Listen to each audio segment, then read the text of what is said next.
Welcome to toy-polloi. Parental guidance. This video contains scenes of Lego destruction. Hello and welcome to another video from toy-polloi, and today we're going to be looking at a couple of repairs that I've recently done on some Mattel Big Jim figures. Now, Big Jim is not a toy line that I really know that much about, and I have to say I haven't got that many in my collection. In fact, what you see here is what is in my collection, and two of these I was very recently given by a good friend of mine, Jay, who happened to be searching through his loft having a tidy up and found these two, which were his childhood Big Jims, and he's very kindly given them to me. And both of them had a little bit of damage, so I would sort of set about trying to work out how I was going to fix them. I'd asked a few people who I knew collected them if they had any suggestions on how I should go about it, and really there was not that much information I was sort of given back. Most people just said if they've got broken limbs you just swap them out, so I thought I would try and work out my own ways of fixing them.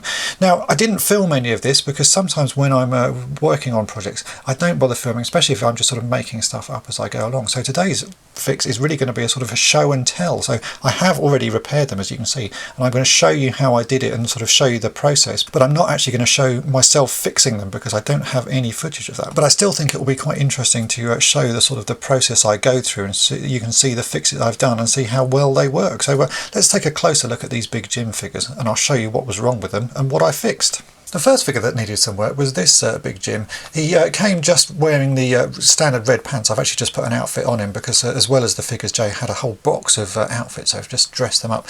And on his initial inspection he looked really quite good. Everything worked on him. His sort of chopping karate action worked, but when I came to move his head actually snapped off because the plastic that holds the head on had got very brittle. These had been stored in the loft for a long time. I'm guessing they've been getting hot and cold over the years, and so what happens is the plastic had got very brittle. But luckily with this sort of plastic, the answer to sort of gluing it, or the thing you need, is plastic weld. So I was able to re-glue on the broken part of the back of his neck here. I also liberally put plastic weld on the inside of the front part of his neck because that you could see there were cracks already forming, and now the head works pretty well again. There's a little bit of a scar, as you can see, on the back of his neck there, but I think that is perfectly acceptable considering that it completely snapped off, and when he's wearing an outfit it seems to sort of get hidden pretty well. So that figure was a very easy thing to do. The plastic on his body is the ideal stuff to use with the plastic weld that I've been showing on sort of recent videos. In fact, I'll bring in a bottle of it so you can see this is the EMA Model Supplies plastic weld. It just works particularly well, and as luck would have it on this one, there's a sort of little other bit of plastic that holds the head in place. That's made out of something completely different and which doesn't react with plastic weld, so you can actually liberally put the plastic weld on and you'll know that this head is not going to stick to it because this stuff doesn't react to it at all. So that figure was a very easy one to get repaired, and it certainly makes him very displayable again. Now the next Big Jim was probably the more interesting one because he had both one hand missing and one foot missing. I did actually have the hand and the foot in the box of stuff, but they were snapped at the ankle and snapped at the wrist. Now looking online and sort of asking people, most people said what you need to do is just find another foot and sort of pull that out of a broken figure and put it in place.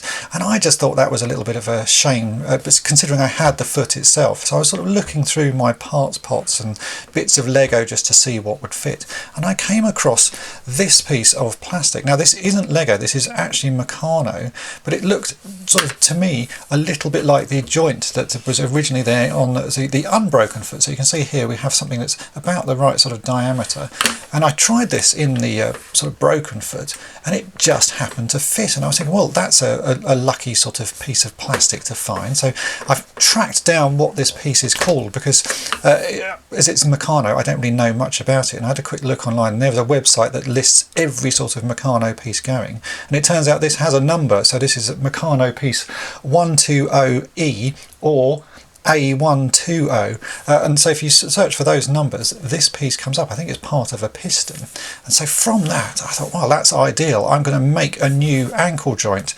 And I filed it down and I filled in the middle, and to fill in the middle I basically cut a piece off the end of this and sort of stuck it in, and again with plastic weld, filed it down until it was much thinner. You can see how thin this gets. And that was the sort of the basis of my new ankle joint. So what we ended up with is this. It's an ankle joint made out of that piece of Meccano, and in the middle of it is a tiny piece of Lego again. So this is a pin made out of a Lego flexible antenna or whip antenna. And I've basically remade the joint more like the Mego construction of ankles. So you can see here there's a pin going through either side. On the original ones there is no pin because the whole piece is sort of hidden inside. So I've drilled a hole through the ankle, and that enables you to put a pin in. I'll just pop that pin out so you can see exactly what I mean. I've got a paper clip here and I can just push on one side of it. So that is the pin. This is the modified piece of Meccano. So that's the final version I came to.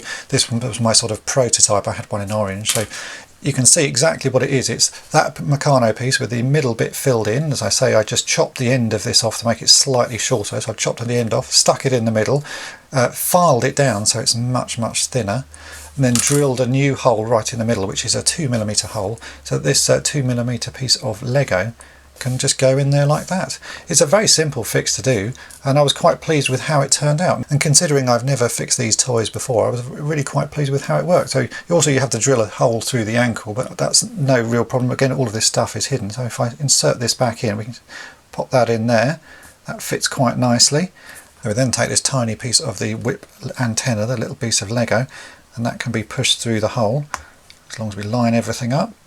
And there you go, you've got a sort of replacement ankle pin. As I say, this is much more like the Mego sort of doll construction, but it means that this foot still has the exact same mobility that the original foot has. So you can rotate the ankle like that, and you can also twist the foot around, so it's exactly the same as the original foot. I was pretty pleased with how that turned out. Obviously you've got a little bit of sort of, you can see some of the sort of modifications on the side, but most of the time these are going to be wearing boots. I've actually put some white shoes on this one. By the time you put the white shoes on and folded his trousers down, you can't actually see that anything much has been fixed, and it means that he is fully able to stand. And yeah, I was pretty pleased with how that works. But as I say, this was just something I was messing around with. I didn't bother filming it because I had no idea whether this would actually work.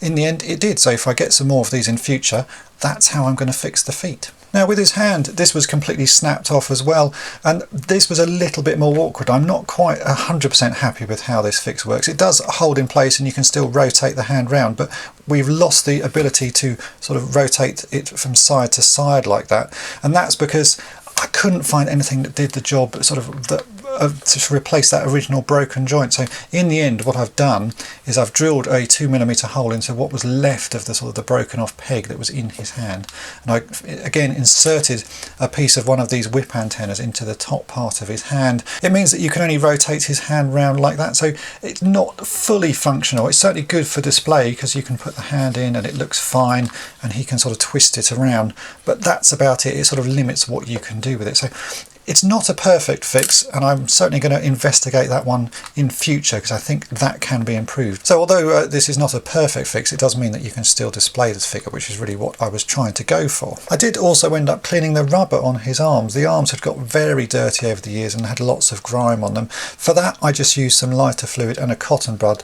You can see this one I've not actually finished completely, so you can just see a little bit of sort of dirt and grime in the sort of folds of his muscles, but considering how dirty this was when it started out, I'm really quite pleased with how these have cleaned up. So just a bit of lighter fluid and a cotton bud and you can actually get most of that grime off. So it's a boring job but well worth doing. So there you go, not really a sort of full fix video, just a show and tell showing you the processes that I have used. If I get some more of these in future, then I will do some more sort of proper repair videos and show you all the processes that I go through. But sometimes when I first get a toy line, if it's not something I've worked on before, I tend to just have a go at it and see what works. And sometimes things don't work and sometimes things do work. On this one, the ankle joint, I'm very happy with. I think that works particularly well. The hand joint, it does the job, but it's just not exactly how I want it, so I may come back to that if I find a better way of doing it.